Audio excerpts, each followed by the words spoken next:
Bien, ahora vamos a ver lo que son los circuitos virtuales múltiples. ¿Qué quiere decir eso en una red Friend-Really? Lo que quiere decir es que por un mismo enlace pueden coexistir múltiples conexiones Friend-Really. Sabemos que una conexión Friend-Really en realidad es un circuito virtual que se crea para establecer una conexión de extremo a extremo. Entonces, por ejemplo, si en este router 1 yo quiero comunicarme con router 2, yo tengo que tener un circuito virtual que pase y llegue hasta R2. De igual manera, si este mismo R1 quiere comunicarme con R6, por ejemplo, yo por este mismo enlace tendría que haber un circuito virtual hacia R6, ¿no? Entonces, si se dan cuenta, por un mismo enlace están que coexisten dos conexiones lógicas. ¿Sí? Esto se puede hacer gracias a que Friend-Really permite multiplexar las conexiones. ¿Sí? Ahora, ya sabemos que cada conexión o cada circuito virtual está representado por un DLCI. Ahora, eso lo que implica es en el ahorro, en la rentabilidad, ¿no? Porque ya no se requiere de más equipos para establecer una conexión nueva. Solamente creo un circuito virtual o un puerto virtual, lo que no va a afectar en nada la infraestructura, si se dan cuenta. Ahora, si yo tendría enlaces dedicados, una línea arrendada, yo tendría que tener otra interfaz para conectarlo, ¿no? Directamente. Eso no ocurre con Friend-Really, porque Friend-Really nos permite multiplexar. De manera muy rápida vamos a ver cómo es la encapsulación en Friend-Really. Por ejemplo, miren, tenemos lo que es la capa de red, ¿sí? Una ventaja de Friend-Really es que es multiprotocolo a nivel de capa de red. Nos permite tanto IP, IPX o OpenTalk, ¿no? Ahora tenemos nuestra capa de red IP en este caso. Esta capa de red se va a encapsular en una capa de enlace de datos de Friend-Really, porque la encapsulación va a ser Friend-Really. Ahora, ¿qué es lo que tiene esta encapsulación? Es lo siguiente, miren, la capa 3 viene, va a venir acá como porción de datos, acá, así, ok, y lo que vamos a analizar va a ser esto, que lo tenemos acá. Muy bien, a la porción de datos que viene desde la capa de red se le van a agregar dos cosas: la parte de lo que es la dirección y la secuencia de verificación de trama. La parte de dirección es donde van a contener los DLCI, y la secuencia de verificación de trama va a ser para podernos dando cuenta cuando hay errores de trama, ¿sí? Entonces Friend-Really lo que nos permite es detectar errores de trama, pero lo que no nos permite hacer es corregir esos errores. Para corregir los errores ya dependen de las capas superiores, ¿no? Entonces ya sabemos que a la porción de datos se le agrega una cabecera y un trailer. Uno de los campos de la cabecera es la dirección, donde va a estar los DLCI. Acuérdense que los DLCI van a identificar el circuito virtual, y en la parte del trailer va a estar la secuencia de verificación de trama para ver la integridad de la trama cuando llega al destino, ¿no? Ahora, a estos dos extremos se les va a agregar los campos señalizadores, ¿sí? Los campos señalizadores para ver el inicio y el fin de una trama. Ahora, yo me voy a centrar un poco en el campo de dirección, que es donde están los DLCI. En realidad, el valor del DLCI está representado por dos octetos, ¿sí? Lo vamos a encontrar así, en este formato. Son dos octetos. En este campo de dirección también podemos encontrar otros campos, que son campos de control también. Entonces esto es un poco de manera muy rápida para explicar cómo es la trama, ¿no? Es una trama sencilla. Acuérdense que la dirección de Friend-Really las direcciones son los números de DLCI que están en dos octetos, ¿ok? Bien. Otro término que vamos a encontrar es el LMI, la interfaz de administración local, ¿sí? El LMI son un conjunto de mejoras o extensiones para la especificación de Friend-Really base. O sea, cuando Friend-Really fue lanzado no tenía eso de aquí, ¿sí? Ya con las mejoras que se tenían que hacer surgió esto, lo del LMI. El LMI en realidad es un conjunto de extensiones que van a ayudar a que el DTE pueda obtener información sobre el estado de la red en forma dinámica. Por ejemplo, este es nuestro router DTE.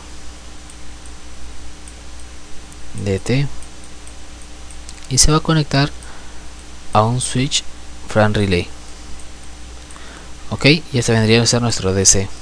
Entonces los LMI permiten que el router DTE obtenga información de este switch DC. Una de esas informaciones o parte de esa información puede ser los DLCI configurados acá en nuestro switch DLC. Bueno, no es nuestro switch, ¿no? Es el del proveedor. ¿Sí? Entonces, por ejemplo, si este router quiere saber los DLCI existentes en este enlace, pues a través de los LMI le va a preguntar al switch. ¿Sí? Esa es parte de la información. Por eso dice que en forma dinámica podemos aprender el estado de la red. Los LMI son utilizados, cada mensaje de LMI van a tener su propio DLCI reservado, configurados en el router. ¿Sí? O sea, si ustedes dicen que por este enlace obviamente hay un circuito virtual, el propio LMI tiene su propio circuito virtual para viajar hacia el switch FRAN relay. ¿Sí? Por eso que trabaja con su DLCI reservado. Acuérdense que un circuito virtual está representado por un DLCI. ¿Sí? Ahora, ¿qué tipos de LMI hay? Hay los LMI Cisco, ANSI o bueno, IQ933A. Pero en realidad los routers Cisco, los routers DTE Cisco van a detectar automáticamente el tipo de LMI admitido por el switch FRAN relay. O sea, no es necesaria una configuración. Es algo opcional. ¿Sí? Los routers automáticamente van a detectar qué tipo de LMI está utilizando el DCE, en este caso el switch FRAN relay. Bien, el ERP inverso. Vamos a ver qué es el ERP inverso. Nosotros tenemos un concepto ya de lo que es el ARP, el protocolo de resolución de direcciones.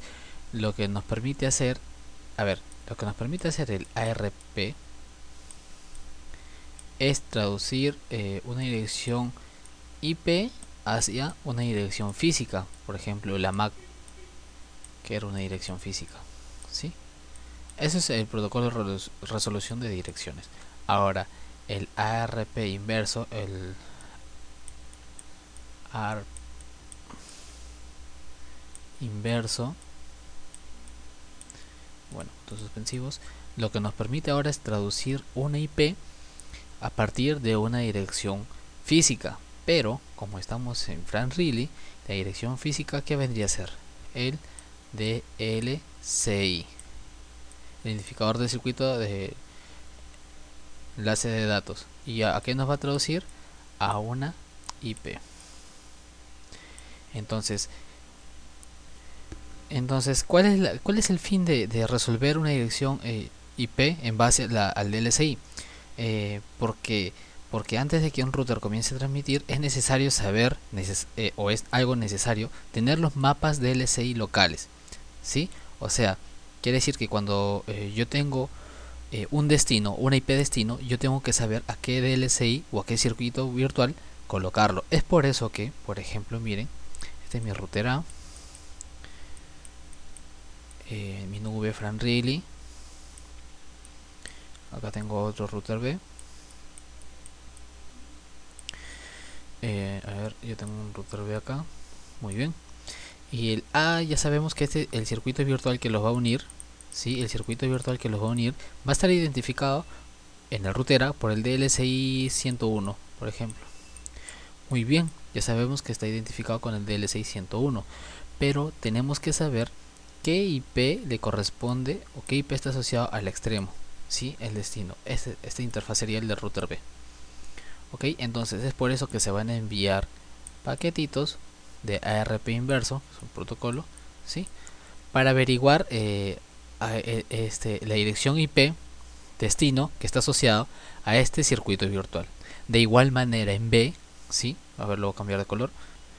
De igual manera en B, por ejemplo, para identificar este mismo circuito virtual, tal vez tiene un DLCI de 102, por ejemplo, ¿sí? Se me ocurre. Ahora, B ya sabe que este circuito virtual está correspondido a este DLCI, pero no sabe cuál es la IP de destino en la cual está asociado. Entonces tiene que enviar de nuevo un paquete ARP inverso, o el RAR también se conoce, para identificar la IP de acá, ¿sí? Entonces los routers hacen esto para mantener una tabla de asignación, ¿sí? Ahora, de esto mucho no tenemos que preocuparnos, porque ARP inverso, el RAR, está habilitado de manera predeterminada en los routers Cisco. Ahora, cuando yo les digo que necesariamente en un router el cual estamos configurando con encapsulación Fran Riley, tiene que haber los mapas de LSI locales, ¿sí? Asociados a la dirección de capa 3. Ahora, esto es una manera con ARP inverso, porque es una manera dinámica de saber la IP destino asociado a ese DLSI.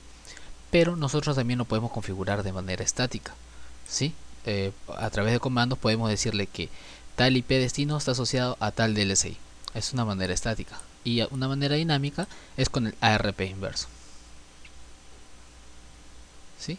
Entonces, ARP inverso o el RAR es una asignación dinámica, mientras que si lo escribimos por código vendría a ser una asignación estática. Y ojo, que para hacer una asignación estática se va a sobreescribir sobre la asignación dinámica. Es por eso que primero tenemos que deshabilitar a veces la asignación dinámica, o sea, debemos deshabilitar el uso del protocolo ARP inverso en los interfaces seriales, si es que lo vamos a hacer estáticamente, ¿ok? Eso es para tomar en cuenta. Ahora, un comando es el show Fran Riley map, ¿sí? Con este comando podemos ver los mapas de DLSI locales ya asociados, ¿ok? Por ejemplo, este es un ejemplo. Acá podemos ver que la IP destino 10.1.1.2 está asociado al DLSI 102, ¿sí? O este circuito virtual. Y la asignación se ha hecho de manera estática, quiere decir que RAR inverso, o perdón, el protocolo de resolución de direcciones inverso no ha tenido nada que ver acá. Bien, entonces ya explicamos el LMI, la interfaz de administración local, y el ARP inverso. Ahora vamos a ver cómo actúan los dos. Sabemos que los LMI son mensajes de estado, ¿sí? Los mensajes de estados LMI se pueden combinar o no se pueden combinar, se combinan con ARP inverso para que nos dé una asociación de capa de red y DLSI. ¿Por qué les digo esto? Porque los DLSI a manera dinámica se van a establecer en los switches Fran Riley de nuestro proveedor de servicio Fran Riley, no en nuestro router. Entonces, salvo que hagamos una asignación estática en esta interfaz serial, pues vamos a configurarla estáticamente la IP de destino con la DLSI. Pero cuando no hacemos esto, los DLSI están configurados, o siempre están configurados, mejor dicho, en el switch DCE, que vendría a ser el switch Fran Riley de nuestro proveedor de servicio de Fran Riley. ¿Ok? Entonces, ¿cómo sé o cómo sabe este router qué DLSIs están asociados a su interfaz? ¿Sí? Entonces, para eso, primero lo que hace el router es enviar una consulta LMI a la red, ¿sí? Los paquetes de consultas LMI a la red. ¿Para qué? Para que luego el switch conteste con un mensaje de estado indicando los circuitos virtuales configurados en ese enlace, ¿sí? Entonces, lo primero que se hace es que este router va a enviar mensajes de consultas. Estos mensajes de consultas son los mensajes LMI al switch, bueno, este switch Fran Riley, ¿no? Ahora, este switch Fran Riley sí está configurado con sus DLSI. Está configurado con sus DLSI y va a devolver qué DLSI está asociado a ese enlace. Entonces, luego lo que hace es enviar un mensaje de estado LMI también, indicando entonces qué DLSI está asociado. Ahora el router ya sabe qué DLSI tiene asociado en ese enlace. Lo que falta ahora es saber hacia dónde nos lleva ese circuito virtual. Para eso va a hacer uso del protocolo ARP inverso para saber la IP del enlace remoto. ¿Ok? Entonces, después que ya ha hecho esto el router, ha enviado el RP inverso para saber a qué IP de siguiente salto está asociado a su circuito virtual, va a poder construir su mapa DLCI. ¿Sí? Entonces, es necesario que el router siempre tenga asignados los circuitos virtuales a una dirección de capa de red. ¿Sí? Siempre, siempre, siempre. Esto se va a hacer de manera estática o de manera dinámica. Entonces ya hemos visto la teoría. Ahora lo que vamos a hacer es pasar a la configuración.